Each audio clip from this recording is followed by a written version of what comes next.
All right. Hello, everyone. Welcome to the ChainLinkGod podcast, where we break down the information asymmetry on all things blockchains, oracles, and smart contracts.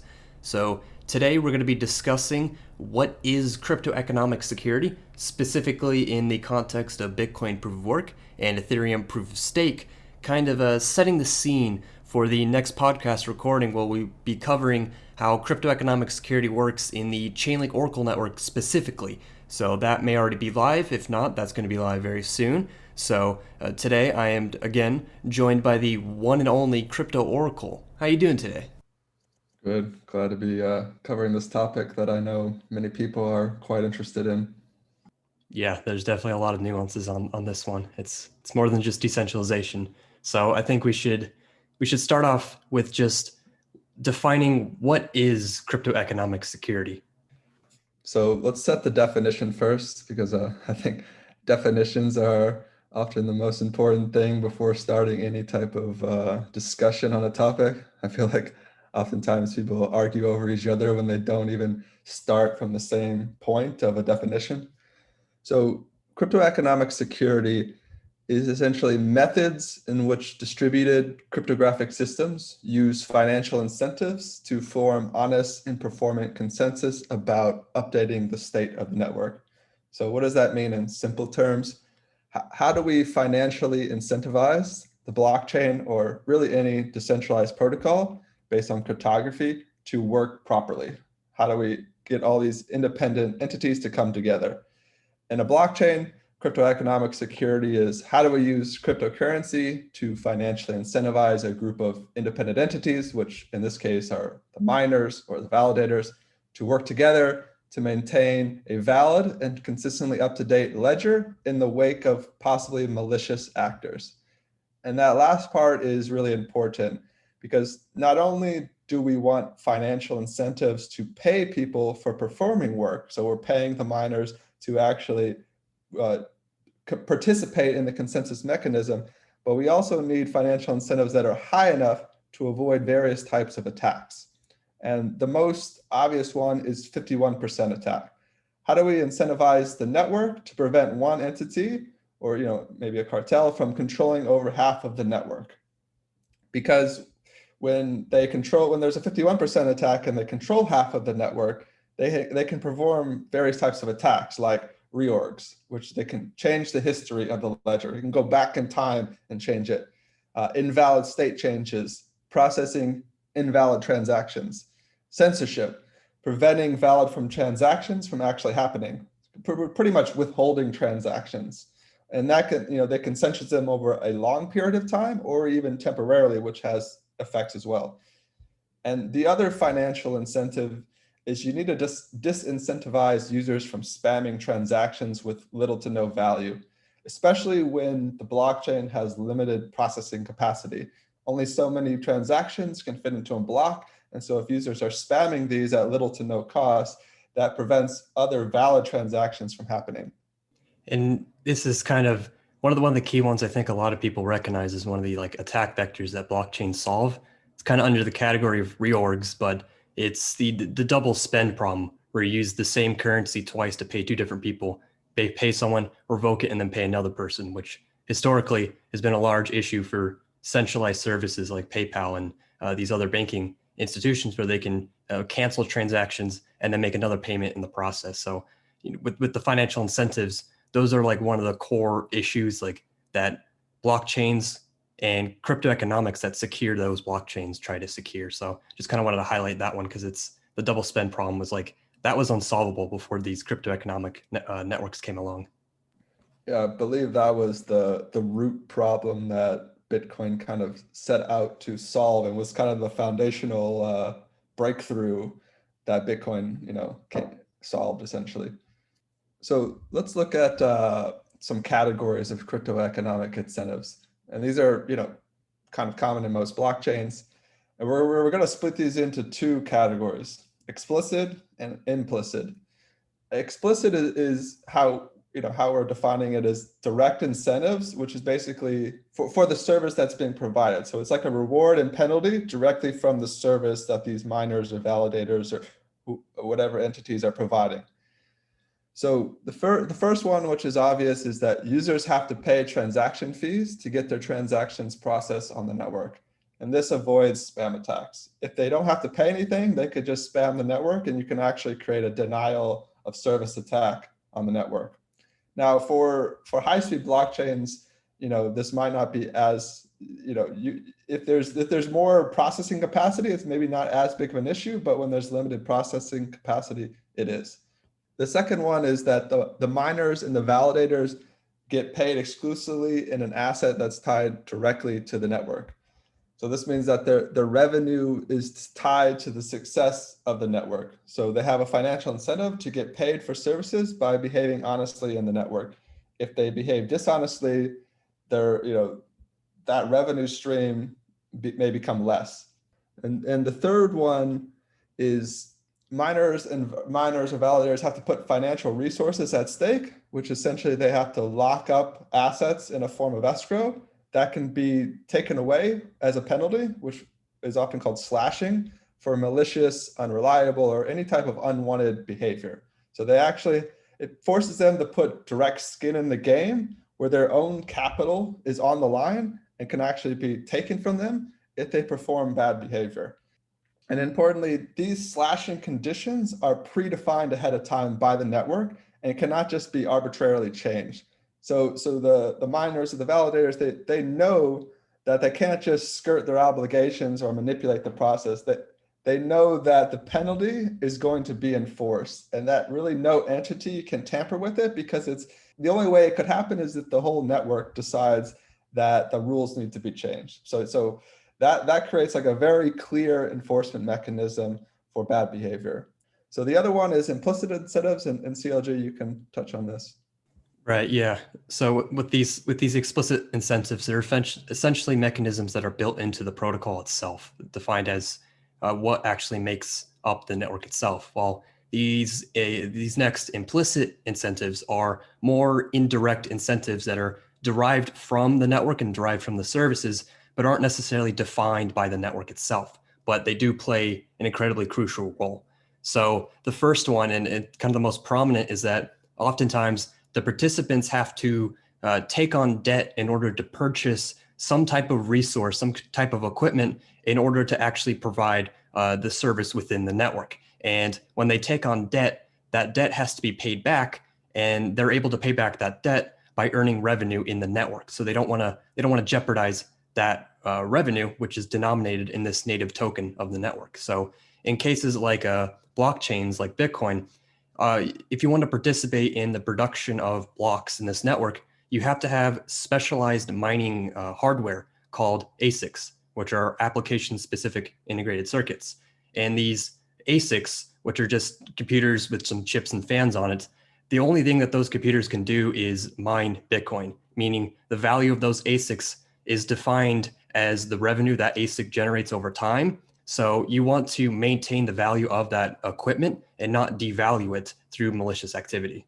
So with the ASICs, those ASICs are specific to a specific network. So there's like Bitcoin specific ASICs, correct?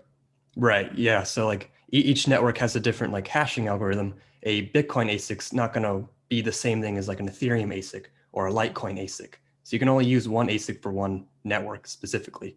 And that's kind of like where a lot of the security of these networks is derived from.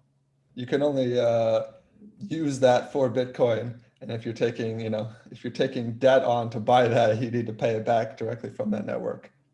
Exactly. The only way to pay back the debt on your ASIC is to earn the tokens that ASIC gives you. You can't just switch to another network, except in the case of other networks, which they actually allow you to use more generalized infrastructure like graphics cards or just kind of generalized cloud servers. And so with those networks, you still have to take on debt because you need to have hardware, but you actually get less cryptoeconomic security there because you could go around and go sell that hardware to other entities who can use it for different purposes. So like with graphics cards, you can go sell that to gamers, or you can sell that to artificial intelligence computation companies. Like this hardware is not application specific. So you still have security through debt effectively, but ASICs, they kind of get a bad rap sometimes because only certain manufacturers create them, but they actually generate a lot of security because you can't just torch the network without burning the value of those ASICs. Yeah, I think with the GPU, you could just resell those quite easily. So the resale value is, you can use them in all types of other computing environments, whereas, the ASICs are very specific. Yeah, so like if you're mining with GPUs and you attack the network, you can go turn around and sell it and get most of your money back on those graphics cards. But if you go attack the network and it has ASICs and you go try to sell your ASICs, well, nobody's going to want to buy ASICs for a network you just destroyed. So like it's a huge monetary attachment to it. And those ASICs are pretty expensive from my understanding, and they're also quite limited. Like I think the premium on them is much higher just because there's only so many made per year, like especially for a network like Bitcoin. Yeah, there's actually been like a chip shortage in general. So like all the ASICs that are going to be created in like the next year or two have already been purchased. So like they're already like a in-demand commodity, and we're already kind of seeing like more manufacturers spin up, so it's more commoditized. But ASICs, like they're, you're not going to get like $100 ASIC. They're going to be thousands of dollars at least. And because of the economies of scale, you're going to want to order dozens of them or hundreds of them to actually make your mining operation worthwhile. So like this specialized hardware is like you have to make a deep investment into hardware that only works for the network that you're actually securing. So that hardware is like that's a key component. And it's not necessarily built into the protocol because the protocol doesn't say what you have to mine with, but realistically, only the people with these special hardware actually make money. So the second dynamic and the other important other side of the coin really is that participants in a cryptoeconomically secure network, they have ongoing financial exposure to the native token that they're earning. So essentially, all of the revenue that they generate is from the explicit incentive of this native token, but the actual financial value of that token is defined by the market. And so this is both the future revenue that these participants generate, and it's the current holdings that they've earned in the past or they purchased. So that could be held passively, just what they've earned. That could be locked up in DeFi as collateral to go generate a loan to maybe go purchase some more mining equipment to expand your operation. And it's also the not just the revenue you generate today, but it's the future revenue as well that you need to take into account. Because if you corrupt the network, you corrupt not only the value of the tokens today, but also your future revenue because it's also denominated in this native token.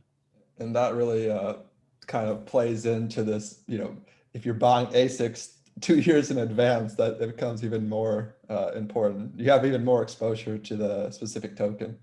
Yeah, you don't want to devalue the token because if you devalue the token, you're devaluing those ASICs at the same time. Like the function, like the price of an ASIC is a function of the price of the token it generates itself. So they're very intertwined with each other. So essentially, there's a strong incentive to not devalue the token because you're going to devalue both your revenue, both the tokens you hold, and the hardware you have, which actually generates those tokens.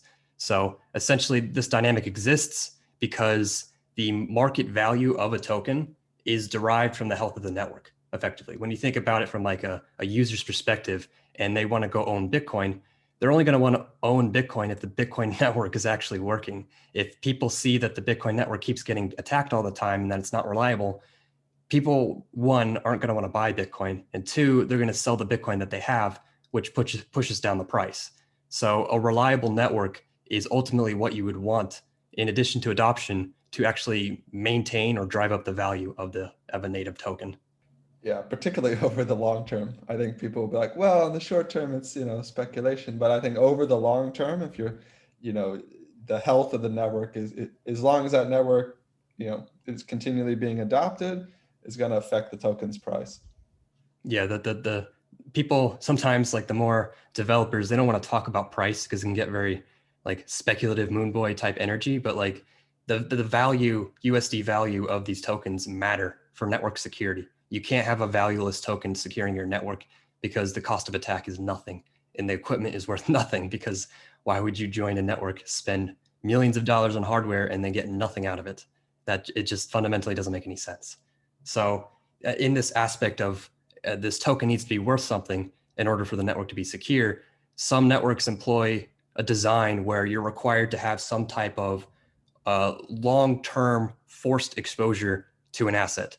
So that can be Some proof of stake networks, they don't have like an explicit staking design where they slash you, like was what CO described, but they can have a more implicit where you have to lock up your tokens, meaning you're forced to be financially exposed to this token. So we kind of see some networks like Cardano do that, where it's not necessarily time locked, but if you want to participate in the network, you have to go lock up your tokens, meaning you're extremely tied to the value of that token. So effectively, when each individual is driven by these incentives, they have hardware they want to keep the value of, they have the tokens they want to keep the value of, and they want to maintain their future revenue.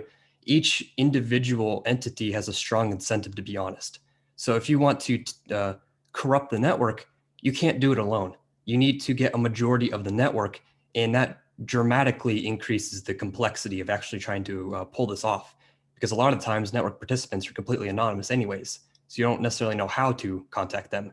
So there's a lot of social friction between actually trying to generate collusion between these independent entities, because ultimately the whole purpose is that in the long term, it's more profitable to be honest, which is kind of why these networks like Bitcoin and Ethereum, they have an honest majority assumption. The network works if the majority of people participating are honest, but they're only honest because they're generating revenue and they have these crypto economic incentives. So this last implicit, little more on the financial aspect of it, the more economic incentives, is that the participants, they could be anonymous, but a lot of them are public businesses. Maybe they're ASIC manufacturers, or maybe they're staking pools, or maybe they're just mining pools where they have a reputation. They're a legal entity. And if they're malicious, they can not only become under regulatory fire through fines, but their entire business model is effectively on the line. They're staking their business model effectively. So if they are corrupted and they act maliciously, then they effectively burn their reputation, which means they burn their revenue at the same time. Yeah, this is even more, like you alluded to, even though mining and proof of work networks is anonymous, they could have established businesses that depend on this revenue. But also in networks, say like Cosmos or some of these other ones, you have validators that are known entities. And so, they can be identified if they're being malicious to the network, or if a large majority of them. You also can see this in Oracle networks as well, which we'll get to in the other episode. And I think I define this as a crypto economic incentive because the revenue for these business models is in crypto.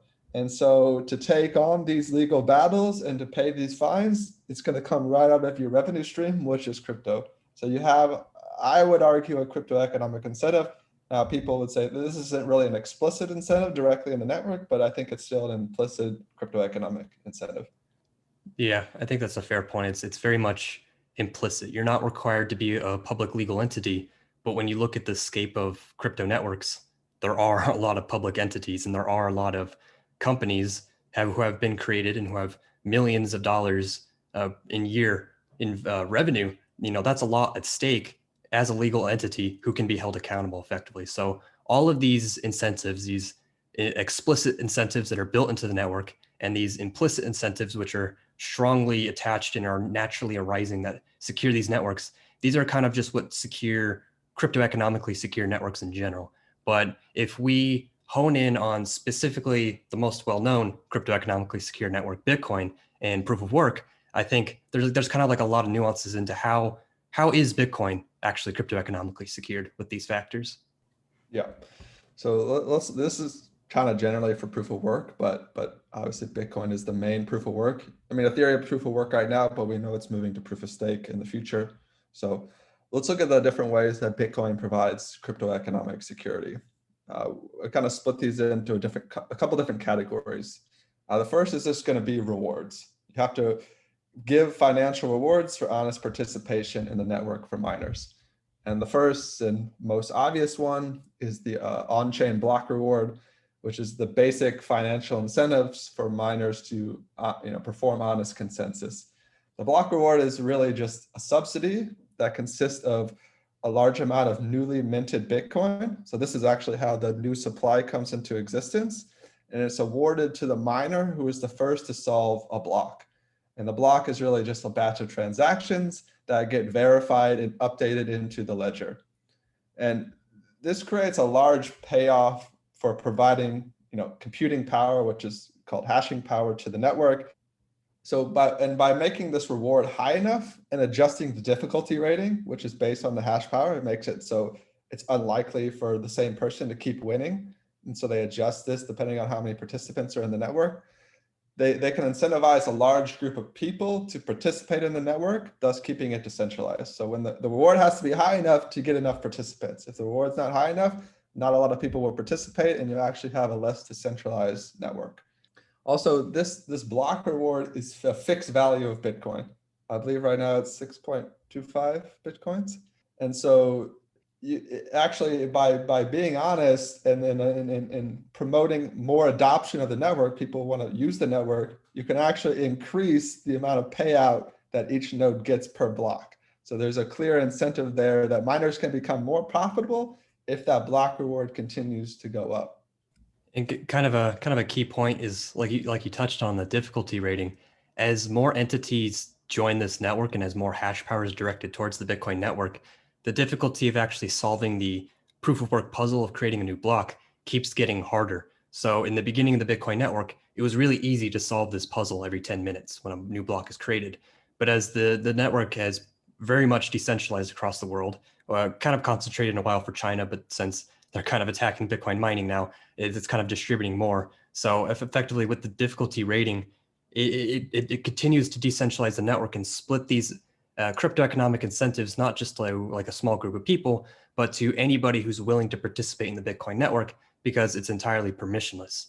With the Bitcoin network, there's no limit on the number of nodes who can join the network. It's effectively unbound. Anyone can participate. The more that participate, the harder the puzzle becomes. And so that way the block reward effectively becomes like a public, a permissionless block reward. If you want to contribute capital, energy, anybody can go get it. So I think that's kind of a key point, is like these cryptoeconomic incentives are available for everyone. It's kind of like entirely permissionless, but this block reward's not going to go on forever. And I think this is something you can touch on.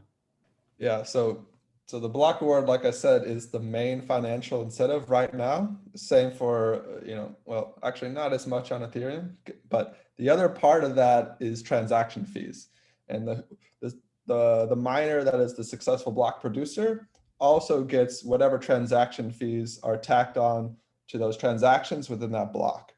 And so assuming, the Bitcoin protocol doesn't have an inflationary supply in the future, which I don't think is likely, but you never know, the long-term strategy to reward miners is transaction fees, because eventually this Bitcoin miner, block reward is going to run out.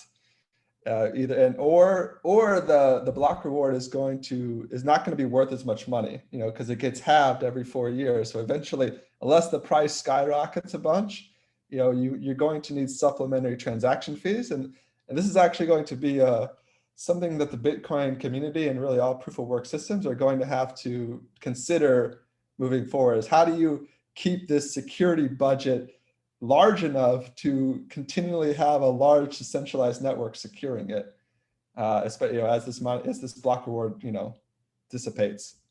So the transaction fees generally have a base cost, but they rise in cost depending on how fast you want your transaction to go through. So if you want it in the next block, you're probably going to put in a higher transaction fee. If you want it in 2 blocks, it'll go down a little. If you don't care, you don't need to you don't even think you need a certain extra transaction fee or like a tip per se. You just need a kind of a base layer fee that's kind of set by the market. The reason is that there's limited block space. So each block can only have so many transactions, and you could potentially have unlimited demand, especially in high volatility. Like when the market's very volatile, people want to get their transaction through very quickly. And so this usually is why you see rising gas prices during these times. Kind of on the limited block space, but what we kind of saw in 2017, there was a large debate about what should the block space be, how much supply should there be on the blockchain for transactions, and there was kind of a disagreement where the two sides was kind of like we should keep it low, because the lower you keep the transaction space, the more decentralized the network is, because the lower the hardware requirements. If the network can only process 3.5 transactions per second, then anybody can run a Bitcoin node and the network becomes very decentralized.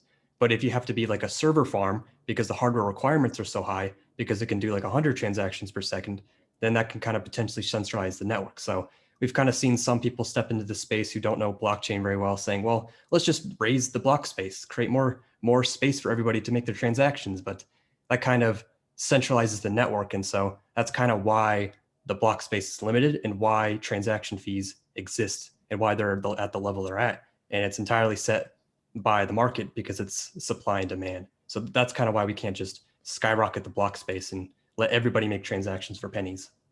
Yeah, you could argue that if you consider the long-term cryptoeconomic security budget of Bitcoin, you need it to be kind of limited so people pay more. Potentially, this is just one argument. You need people to pay a lot per, per block in order to make it, worth the miner's time. If it's not worth as much, then they might not contribute hashing power to the network, and it becomes more centralized over time. That's going to be very interesting to watch play out over the next, I don't know how relative it'll be, because it depends on the price of Bitcoin and adoption and certain other things. But that's a question I'm really interested to see how it plays out. Yeah, kind of the narrative we see is like Bitcoin will just be a settlement layer. Everything will be done on Lightning, and then Lightning can be very cheap and the base layer can be expensive. We'll see if that's actually what ends up happening. Lightning hasn't exactly moved the needle too much, but that's kind of the narrative, is that the fees have to be expensive.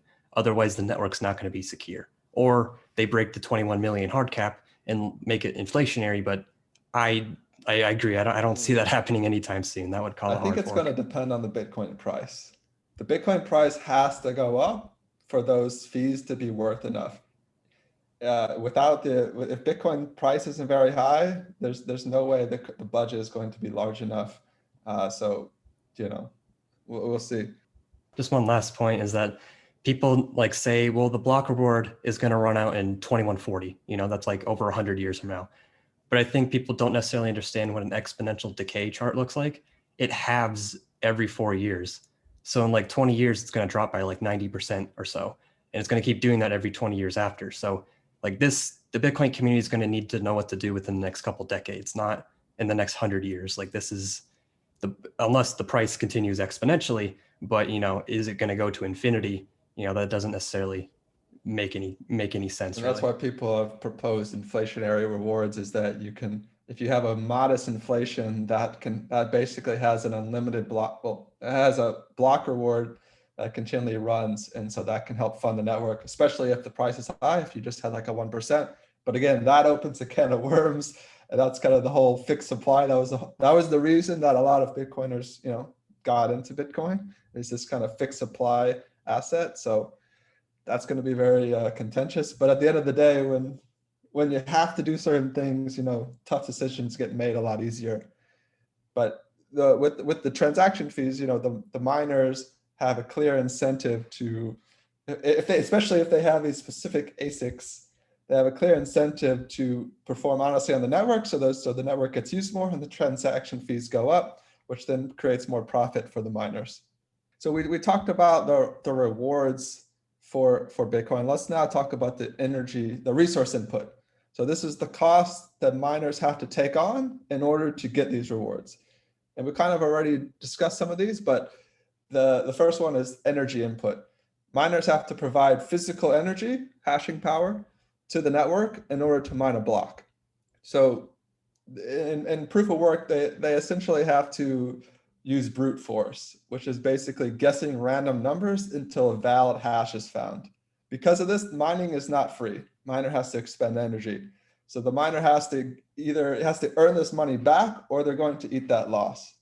This is probably one of the largest deterrents to malicious activity, because no miner is going to contribute resources to the network and get nothing in return. You'd essentially be burning money. And then the narrative, or like the reason why we kind of see narrative over time, like, oh, Bitcoin uses as much energy as countries, but that's not a bug. That's actually a feature. If you want to attack the Bitcoin network, you have to get at least 51% of the energy that the Bitcoin network consumes, plus all the hardware as well. So that energy usage is directly what keeps the Bitcoin network secure. So yes, they're doing random math functions, and that may not necessarily be seen, they're just guessing random numbers.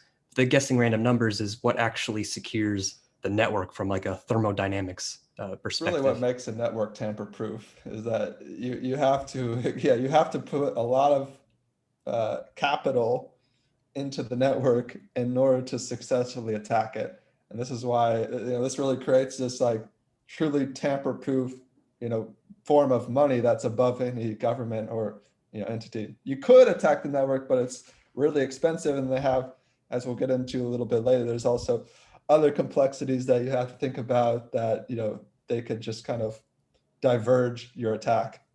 Yeah, I think it's both like the tamper resistant, like you can't manipulate what happens in the future with new blocks, but it's also the immutability. If you want to go back like a year and go change a transaction, you need to redo all that work that happened in the last year and redo all that energy, which is why Bitcoin is essentially, for all intents and purposes, immutable, because unless you break physics or have like infinite money willing to burn into nothing, then you can't change what the history of the Bitcoin chain was. Right. So not only are you providing physical energy to the network, but as CLG pointed out before, you have to buy this physical equipment. You have to really take on debt, and this equipment you can only pay back this debt by actually providing honest work to the network. So we talked about rewards. We talked about the resources you have to provide to get those rewards. And now let's finish with the complexity. So this is the difficulty of pulling off an attack. And I would say this magnifies the potential loss of resources that you put into the network, and also it increases the chances of you wasting the energy that you gave forth. So the complexity, I would break this down as kind of two-part. These combine to create complexity. You have a fork, potential of a fork, and you have the decentralization of the network. So if you're a malicious miner and you mine a block that is invalid, this could cause the network to fork, which basically means that you have two blockchains that both claim to be valid. So if the rest of the miners are honest, then your malicious fork will be deemed the minority chain and basically deemed illegitimate. So this is actually called commonly referred to as the longest chain rule. And because of this, your chain is invalid, so you've wasted all these resources that you just deployed to try to bring through these malicious transactions, and then you don't get this block reward for the block that you produce because the other chain becomes the valid chain, and so you've essentially wasted resources, and the honest majority just forked and became the new permanent chain. The other one, people refer to this as the nuclear option. If there was like a long range attack on the network that they couldn't go back and fork and change, you could change the hashing algorithm, and this would make all the existing ASICs obsolete.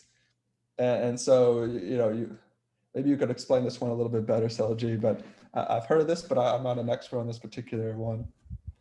Yeah, this is one we've never actually ever seen, and hopefully we don't see it. But it's like if somehow some entity creates some new special, highly efficient ASIC, but they keep it to themselves and they get a ton of hashing power, or they go out and they like some country nationalizes mining and they scoop up a bunch of ASICs.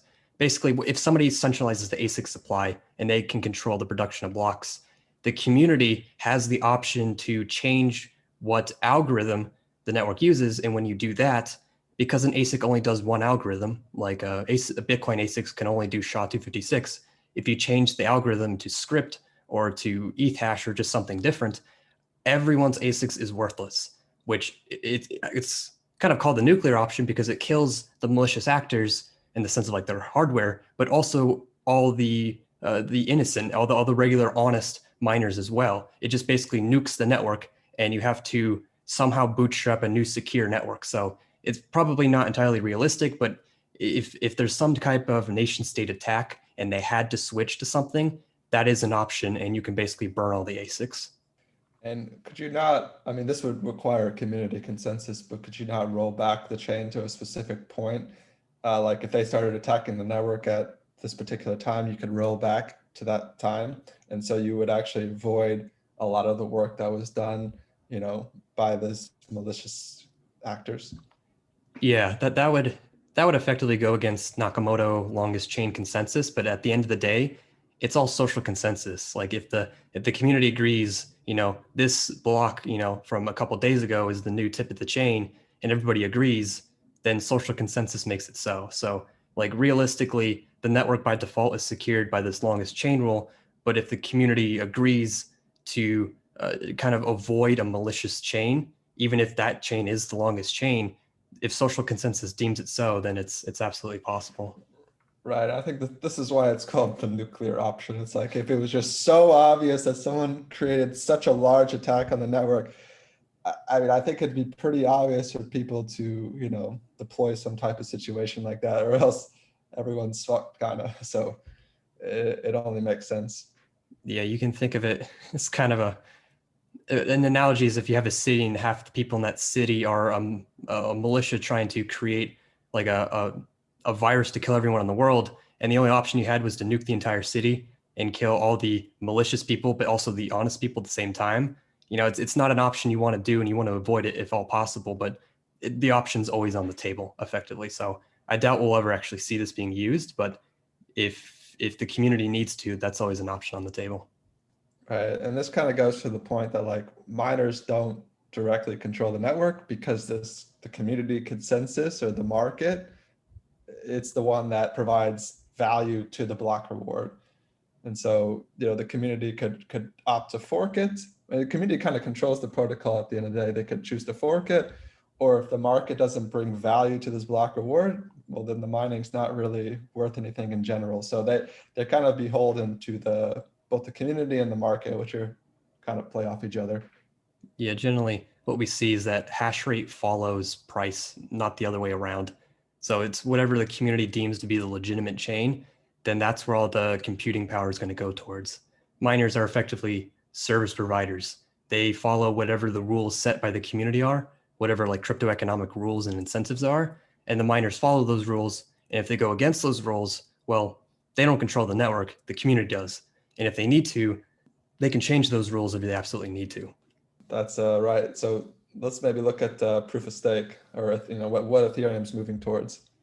Right. So when you look at the Ethereum network in its current state, it's very similar to Bitcoin because it's still proof of work. But in the future with Ethereum 2.0, it's going to be moving to a different consensus algorithm. So instead of proof of work with like mining equipment, it's proof of stake with capital. So the Ethereum blockchain, it's very similar with different parameters than Bitcoin. So it's block produced every approximately 13 seconds with a 2 Ethereum subsidy plus the fees from users, just like Bitcoin, except in Ethereum last month, we actually saw 50% of the miner income actually come from fees instead of the subsidy, which is Ethereum's already doing the scaling approach that Bitcoin wants to do in the long term, just because a lot of people want to use the applications. So effectively, what Ethereum tries to do different than Bitcoin is that it's generating cryptoeconomic security not just around its native token, but it's generating cryptoeconomic security around applications and smart contracts in general. And so with Ethereum in its current state is very similar to Bitcoin in terms of cryptoeconomic security. But there's two dynamics of how the cryptoeconomic security of Ethereum is kind of going to evolve over time. And so this first one, and probably the most well known, is proof of stake. So today we have ASICs and we have miners mining Ethereum. But when the merge happens, the network's going to be secured by validators. And these validators, instead of having hardware, are going to be locking up 32 ETH tokens per proof of stake node. And then they gain the right to propose and validate blocks in this network.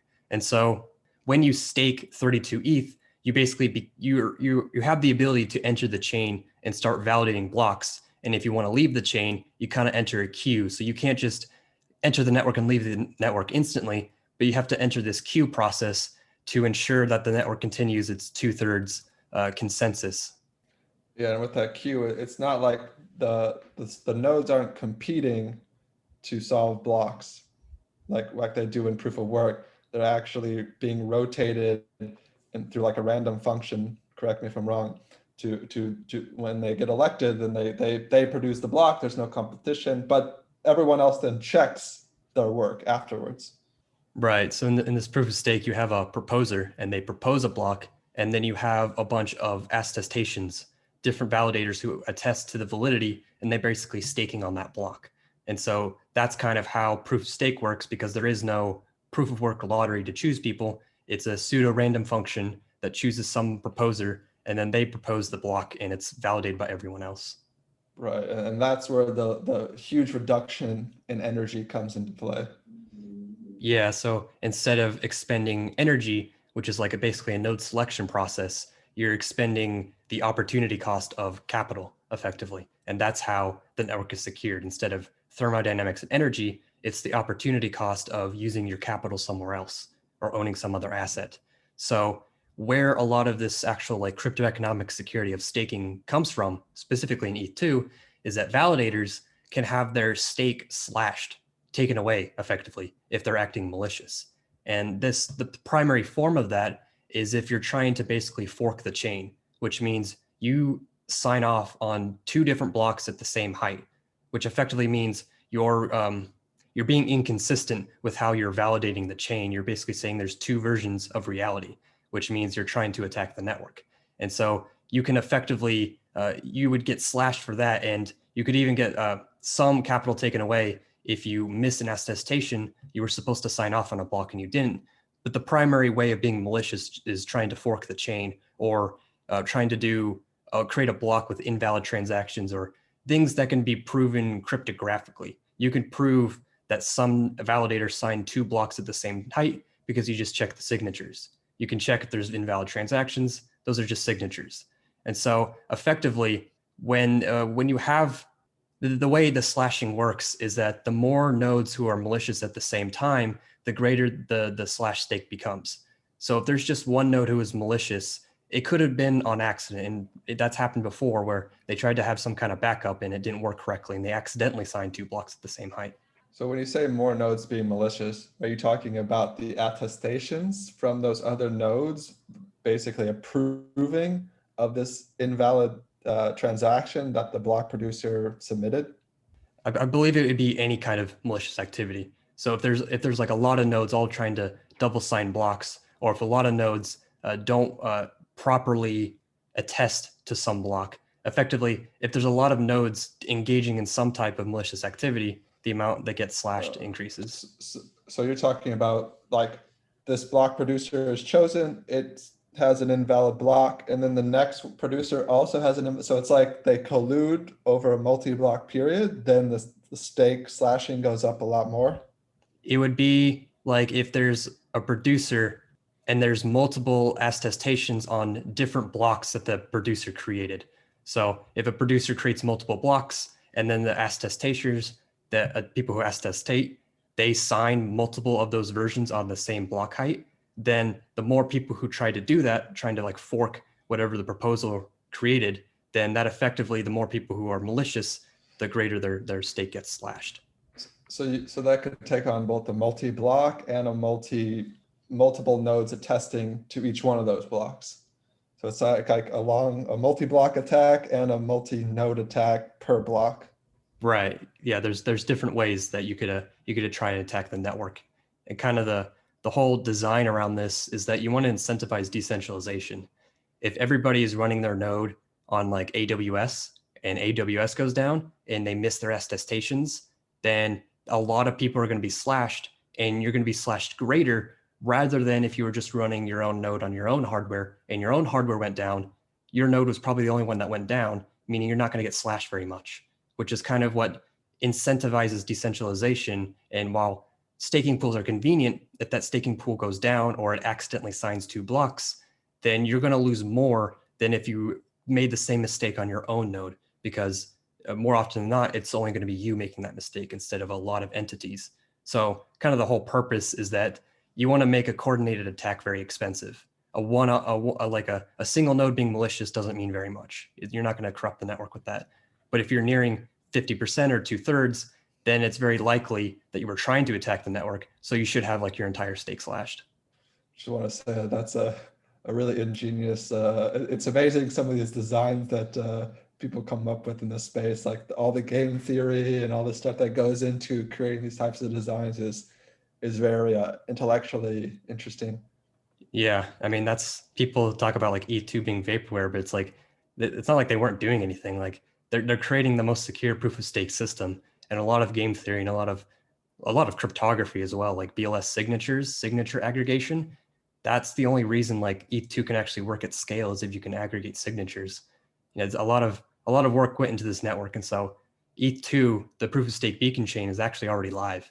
It's been live since last December, but the merge of switching out proof of work to proof of stake, that's going to happen either later this year or early next year, and that'll be like the switch flipping from changing the consensus algorithm effectively. And so when you look at like somebody trying to majorly attack the network, and let's say they do get the majority of the stake, and they do try uh, creating invalid blocks or trying to fork the chain maliciously, the community and the protocol can basically autonomously slash the majority stake of that attacker. So with proof of work, if you have the majority of the ASIC supply, you can basically what's called spawn camp attack the network. You can attack it and then you can attack it again, and you can just keep attacking it over and over and over again because you still have the hardware. But in proof of stake, if you try to attack, you have one chance and then your capital is going to get slashed. So it's like if your ASIC mining farm burned down after each attack. So the opportunity cost of being malicious is far higher in proof of stake, which is why it's actually a lot more secure in that respect than proof of work. And so this like majority slashing is a very strong form of security, but not every form of like being malicious is too terrible. And what's interesting is if you collude on that, you could have, multiple nodes, majority slashed. And so it would really burn a lot of capital. Exactly. It would make the ETH supply more scarce, meaning if you wanted to actually pull off the attack, it would become more expensive because the supply gets drained effectively. So there's a strong incentive to not attack the network because you have one chance to get it right. And regardless if you do it right or wrong, you're going to lose all your capital anyways. So it's like the most strong deterrent you could have against a malicious majority attack. But not all like malicious activity is the same. So instead of like direct slashing for like double signing, if you're inactive, it's actually what's called like an inactivity leak, meaning if you're down, you're just going to be slashed like just a little bit continuously over time. So if you're down for like an hour and then you're up for an hour, you made back all the capital that you just lost during that hour. So if you're down for a day, the next day you've already made all your capital back that you lost from that inactivity leak. And so kind of the purpose is not just for incentivizing uptime, but let's say World War III type situation happens, half the network goes offline, then you would think that you couldn't agree because the majority of the stake isn't participating. But with the inactivity leak, the capital of the inactivity or the inactive people continuously decreases until the honest nodes that are still active have the majority again, effectively. So it's regardless of what happens, the active, honest minority in a situation will eventually become the majority because of the inactivity leak of all the offline nodes. So it's kind of one of these dynamics where it keeps the network running effectively. And so when you're locking up ETH to stake in ETH2, you effectively have an opportunity cost because you can go do something else with your ETH. You can go deposit it in DeFi, or you could own a different asset, or you could do something else with it. So it's effectively staking capital. And when you look at proof of work, it's almost the same thing, except instead of staking capital, you're using capital by energy and ASICs, and then you're basically using those. Proof of stake basically ditches the energy in the hardware and just stakes the capital directly. And so it's actually a lot more direct form of security, where with proof of work, you have an economies of scale where the larger your operation, the higher the profits you make. But with proof of stake, everyone earns the same yield regardless if you have 32 ETH or 32,000 ETH. You're going to get the same yield effectively. Well, maybe if you have many nodes, you could deploy more proof of stake nodes. Well, I mean, like from like a percentage yield perspective, like if the yield is like 5%, if you have one node or 100 nodes, your yield's still going to be 5%. But under proof of work, your yield could be 3% as a small node. It could be 10% as a large node because you have fixed costs, infrastructure, hardware. Those have like fixed capital costs. But like with proof of stake, it doesn't matter to the scale of your operation. Everyone's yield is effectively the same, basically. And so when you a lot of like kind of I mentioned before, a lot of the engineers and developers don't necessarily like to talk about price, but when you come to proof of stake, the price and value of ETH is actually what secures the network directly. So the higher the price of ETH, the more secure the network, because the higher the opportunity cost and the higher price it would cost for a malicious actor to buy up half the supply. So if you think through a process of some new attacker trying to attack the network, and they want to acquire half the supply, they would have to continuously buy ETH off the market. And when they do that, they're introducing a large buy pressure, which rises the price of ETH in the process, meaning while theoretically it may only cost 50 billion to buy half the supply, when you keep buying, you're raising the market cap of ETH. So it may end up costing $500 billion because you keep raising the price of it. So, and in the end, it's all going to be burned anyways, because that's what the protocol does when you're malicious. So like it's incredibly expensive to attack the network. And this opportunity cost is effectively the crypto economics of the Ethereum network. And because there is no proof of work, with proof of work, with the issuance, you have to subsidize the energy usage, which can become a lot, meaning in proof of work, miners are always selling because they need to cover their capital costs, their electricity costs. But under proof of stake, you don't have those costs, meaning in order to get the same level of security, you could have much, much lower issuance, which effectively leads to less inflation, which means less selling pressure, which means a higher market valuation of ETH, which directly leads to higher security effectively. So in this sense, proof of stake on multiple levels is more secure than proof of work effectively, given all else equal with decentralization, which that's still kind of a work in progress with like exchanges being staking nodes and whatnot. And so this is kind of like the proof of stake dynamic, but another form of cryptoeconomic security, which we're going to see in Ethereum before the ETH2 proof of stake merge actually this summer, is the Ethereum improvement proposal 1559 or EIP 1559. And effectively what this is and what it was designed for was to make gas prices more predictable, because today it's a gas price auction, meaning everybody's competing, raising how much they're willing to pay to get into a block. But 1559 basically replaces that with a base fee. So you know how much your transaction is going to cost to get into the next block, because the protocol is trying to target 50% block space usage. So if there's more than 50% of the block space being used, it raises the gas price. And if it's less than 50%, then it lowers the gas price to kind of target this 50%. And effectively, it makes it much more predictable making transactions. But in order to prevent different kind of attack vectors of nodes just artificially not including any transactions or filling up the blocks themselves using their own transactions, you have to actually burn the transaction fees to kind of prevent this spam. And so this kind of leads into the dynamic of why most people care about 1559 is that it burns the transaction fees, the base fee, while only the tip goes to the miner effectively. Because if the blocks are full, it basically reverts to a gas price auction, but the vast majority of the time, it's going to be entirely predictable how much you need to pay. And so this burning effectively makes ETH more scarce.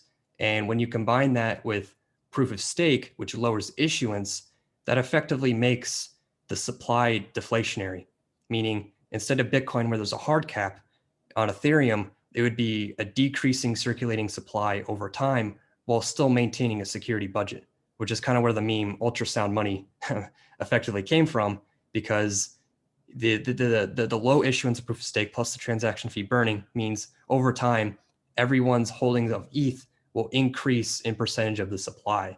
And so that's effectively leads to even greater security.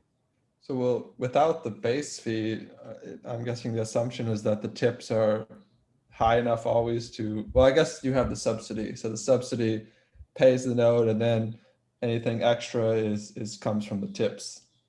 Yeah, exactly. Like in Bitcoin, all the security is inevitably going to come from the transaction fees. So you can't burn it really. So the base fee, will that offset the subsidy a lot of times as well? Or is that, I'm curious to how like, okay, the subsidy is bringing new ETH into circulation, but then they're getting burned on the other end. Exactly.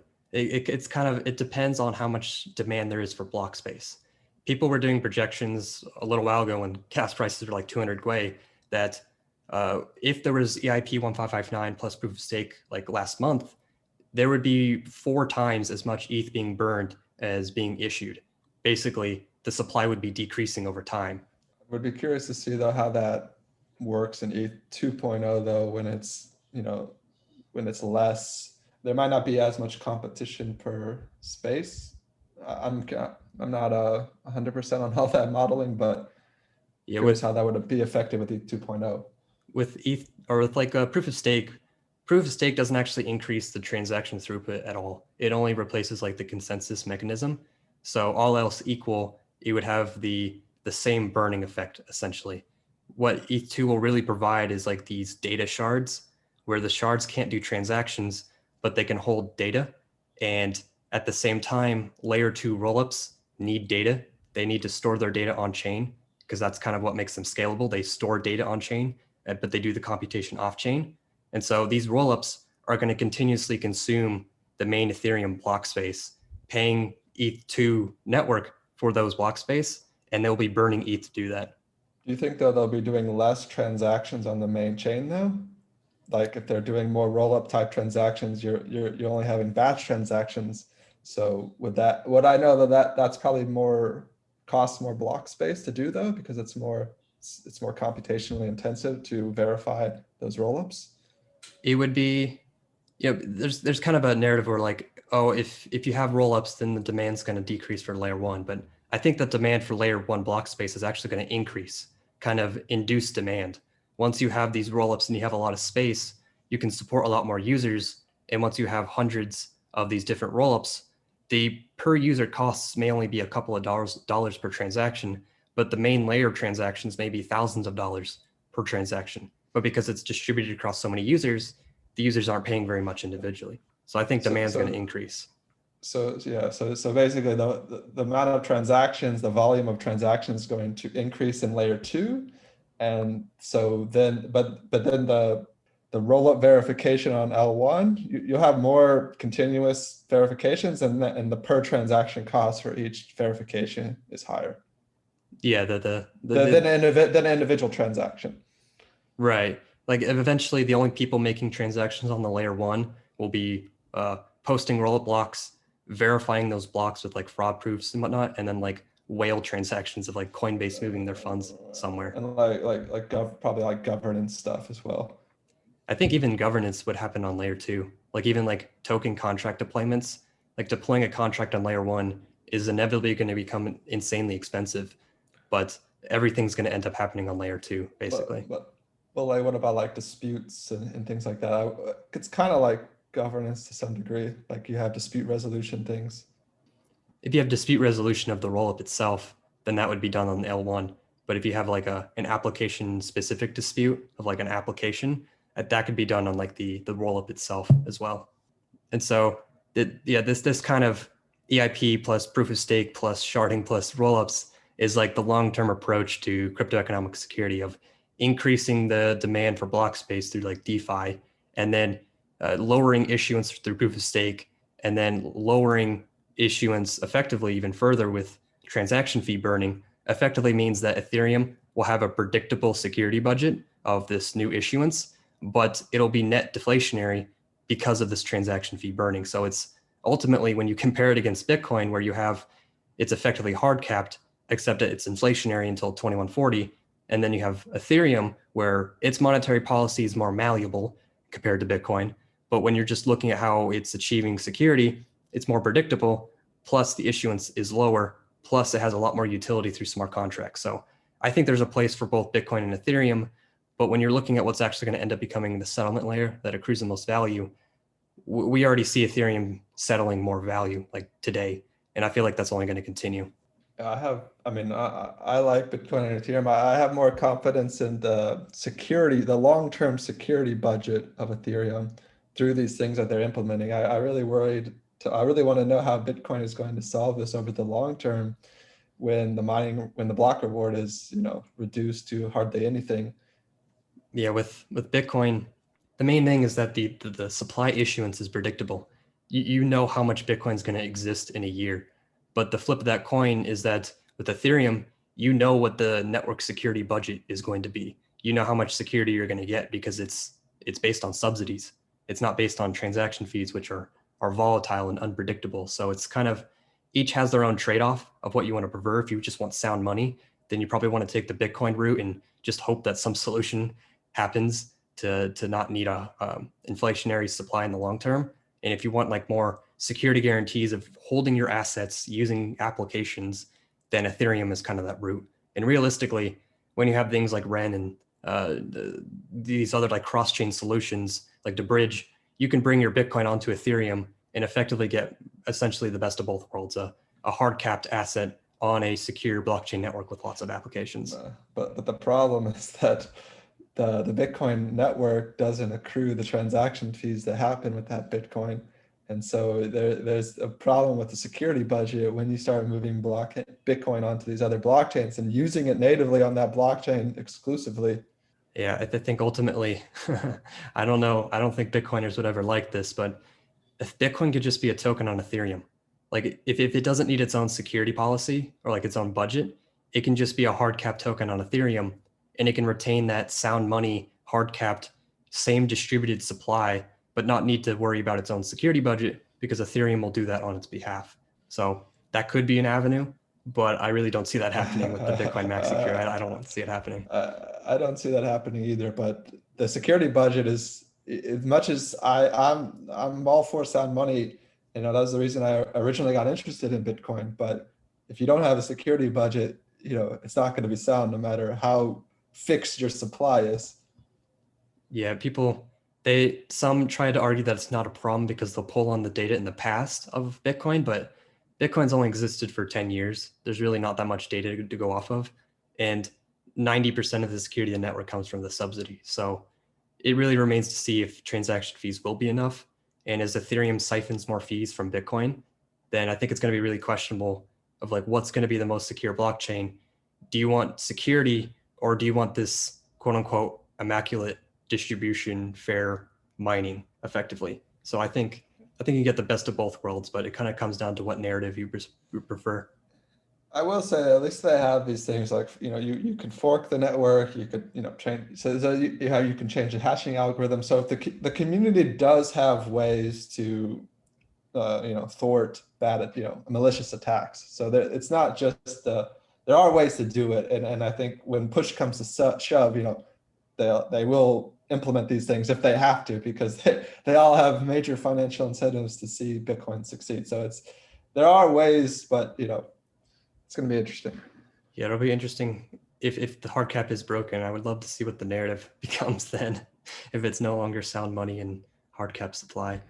And if you have a very low inflation rate that, you know, I think the problem with fiat money is that, you know, it's in the control of a single entity. They can you know, do it without any like consensus from anyone essentially, and they can just like set it in an opaque manner however they want, and it can go up, you know, there's no like, it's not like a fixed inflation rate either. They can just do it however they want. And so I see some more protocols doing like a very low fixed inflation to solve these security budget issues. You would have to keep it high enough to like cover the electricity costs, but that's kind of why like with proof of stake, you don't have to worry about that, and you can keep issuance very, very low, but get the security budget you need effectively. So on this last one, some people call this a form of cryptoeconomic security or part of the security budget. I think that's pushing it, but there's also a dynamic of miner extractable value, or what's kind of called now maximally extractable value, which effectively is the ability for miners to include, exclude, or reorder transactions within a block. And effectively, that allows them to front run transactions or censor transactions, or basically extract value from user transactions. So if you're making a trade on Uniswap, you can get totally wrecked by slippage if you're not careful because somebody front runs your transaction. Yeah, for the most part, it's like slippage. You can alter the order of transactions to extract some of the value, like sandwiching your own transactions in there, and then you can extract some of that slippage from users to your own benefit. So I don't see, like, this is it's basically malicious in my opinion. It does subsidize the cost for miners because they can, you know, extract some value, but it comes at the direct expense of users. And I don't see any like major players, you know, wanting to run the risk of such slippage that's completely to the most part, completely unknown. And so I don't consider this as a valid form of cryptoeconomic security, as more of a malicious form of cryptoeconomic security. Yeah, MEV is kind of a large bucket. It encapsulates any kind of extracting. So there's beneficial MEV in the sense of like arbitrage between dexes or liquidations, which you want to happen, ideally without gas price auctions. But the MEV that most people talk about is this front running of transactions and this censorship of user transactions, which can basically siphon a lot of value from users. And sure, maybe it'll make your yield a little bit better, but it's like you're benefiting off of the exploitation of users. I mean, that's not really a economically fair system, and that's ultimately not really what we want. So there's more discussion about MEV lately and about how is it fraud, is it stealing from people, or is it something we should democratize and kind of create auctions for? So there's kind of two approaches to it currently. Basically, would turn all miners into the arbitrageurs. Like you couldn't run an arbitrage bot yourself, as the miners could always just like front run you essentially. And there's some form of MEV that you can only do as a miner, because like some low value arbitrage, it's not worth the transaction fee to do it. But when you're a miner, you don't have to pay any transaction fee, at least before EIP 1559. So you can extract a lot more value. And so I think that like with flash bots and MEV auctions, it helps prevent like gas price auction wars, which is it's good, but it doesn't solve MEV at all. In fact, it makes it happens way more often. So ultimately, kind of just a plug for Chainlink, since there hasn't been too much Chainlink in this episode. There's Chainlink fair sequencing services, which kind of effectively aims to mitigate this at the application level, and at layer 2 can solve it at the entire network level as well. So realistically, in the long term, MEV shouldn't be a part of the security budget of a network because it can and will be mitigated, at least the malicious forms of MEV. So in the long term, the security of a network should come from the subsidy. It should come from the transaction fees, and it should come from the hardware, effectively all of the explicit and implicit incentives of this network. And I think MEV is none of those. It's just exploitation of users that happens to be profitable because fraud is profitable, but it's not necessarily ethically okay. Right. It's fairly unpredictable as well because you have to actually be the one to win the block. And we don't know whether they're going to do that or not. So if arbitrage was dependent on that, then, it's not as predictable as having, a specific entity like that you're paying to produce a certain service. So I also want to touch on, we should do a whole episode on MEV, so I don't want to get into the weeds too much, but I know some people say that MEV is unsolvable, and it very well might be unsolvable at the base layer, so the blockchain. But as you said, it's very solvable at the application and layer 2 layer. And so you can effectively mitigate it per application or even as a whole roll up in general, a whole roll up chain. So that's where I think the distinction is that people, we don't see this brought up as much in discussion. It's either not solvable or it is solvable. Well, it's probably not solvable on one layer. Well, I don't know, maybe not, but I haven't seen any proposals to solve it at the base layer. But at the application and roll-up layer, it very much seems like it could be. And that's where Chainlink FSS comes in. Yeah, I think that it's kind of, it comes back to like a conflict of definition of where people say like, but you want arbitrage, you want liquidations. And it's like, yes, we do, but that's not the MEV we're talking about. We're talking about front running, and that MEV is entirely preventable and is, we don't need to recreate the traditional financial system with these entities front running you. So we see MEV, or theoretically it's possible on things like Bitcoin, but realistically we really only see them on Ethereum. And arbitrage, I know some protocols want to use arbitrage to manage protocols, but it's not like an absolute essential. You can have different forms of keepers, like you have Chainlink keepers that can actually perform these operations, and you service them to perform these specific operations. So there are other ways that you could do this as well. Yeah, I think it's essentially the point is that MEV should not be considered part of the security budget because inevitably it's going to be mostly prevented, regardless of what layer that actually ends up being mitigated upon. So I think we've covered a lot of different podcasts or a lot of different topics in this podcast, from what is cryptoeconomic security to how it's applied in Bitcoin proof of work, how it's applied to Ethereum proof of stake, and then kind of also a little bit on just MBV in general because it's an intriguing concept. So I think it's been a good episode. So the next upcoming episode we'll be talking about how Chainlink employs cryptoeconomic security, effectively taking these concepts of how they work in blockchains and applying them kind of directly and indirectly to how they work in the Chainlink network, because there's different nuances to how they work. So thank you for listening, and I hope you'll tune into the next one.